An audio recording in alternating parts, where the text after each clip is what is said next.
नारियल के पेड़ बड़े ही ऊंचे होते हैं और देखने में बहुत सुंदर होते हैं। एक बार एक नदी के किनारे नारियल का पेड़ लगा हुआ था। उस पर लगे नारियल को अपने पेड़ के सुंदर होने पर बहुत गर्व था। सबसे ऊंचाई पर बैठने का भी उसे बहुत मान था। इस कारण घमंड में चूर नारियल हमेशा ही नदी के पत्थर को तुच्छ पड़ा हुआ कहकर उसका अपमान करता रहता।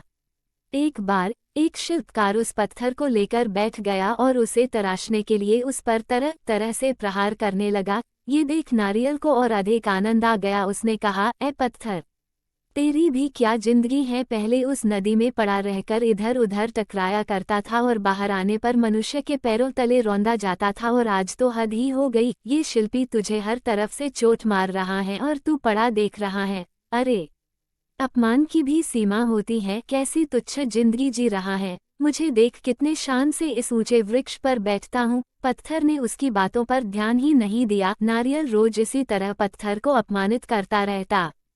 कुछ दिनों बाद उस शिल्पकार ने पत्थर को तराशकर शालिग्राम बनाए और पूर्ण आदर के साथ उनकी स्थापना मंदिर में की गई। पूजा के लिए नारियल को पत्थर के बने उन शालिग्राम के चरणों में चढ़ाया गया। इस पर पत्थर ने नारियल से बोला, नारियल भाई, कष्ट सहकर मुझे जो जीवन मिला उसे ईश्वर की प्रतिमा का मान मिला। मैं आज तराशने पर ईश्वर के समतुल्य माना गया।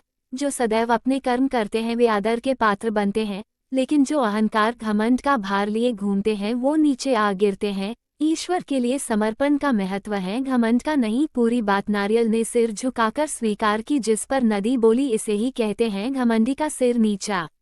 घमंडी का सिर नीचा। इस कहानी से हमें यही शिक्षा मिलती है कि हम घमंड करके स्वयं अपनी छवि का अपमान करते हैं। घमंड मनुष्य जीवन के लिए एक शत्रु की तरह है जो हमेशा उसके लिए विनाश का मार्ग बनाता है। कहते हैं न, सफलता मिल जाती है, लेकिन जो इस सफलता पर घमंड नहीं करते वास्तव में वही सफल होते हैं। घमंडी व्यक्ति कितना भी ऊपर उठ जाए, एक दिन वो नीचे आकर गिरता है, और उस वक्त जो उसका अपमान होता है उससे बड़ा श्राप उसके लिए कुछ नहीं होता। घमंड एक ऐसा भाव है जिसमें मनुष्य कब फंस जाता है उसे इसका भान तक नहीं रहता।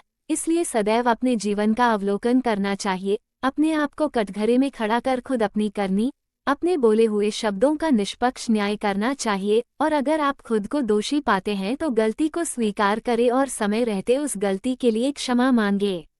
घमंडी का सिर नीचा, ये मुहावरे की कहानी आपको कैसी लगी? कमेंट बॉक्स में लिखें, साथ ही अपने दोस्तों से शेयर भी करें।